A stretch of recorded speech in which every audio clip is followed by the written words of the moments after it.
Welcome back to the channel. In today's video, I'm going to show you guys how to clear your browse history on Safari. It's actually really simple and easy to do. All you guys have to do is navigate over to the Safari application on your iPhones. So just go ahead and click on that. Once you're on the Safari application here, you just want to go to the bottom of the screen where you see that little book icon. Once you see the book icon there and you click it, it's going to show you all your history right here. All you have to do at this point is just navigate to the bottom right and you'll see clear. Just click on clear.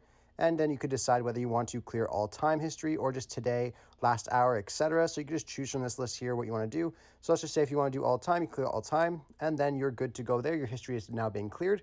I really hope I was able to help you guys out with showing you guys how to clear your browse history on Safari. If this video does help you out, be sure to leave a like on the video and subscribe for more. Thanks for watching.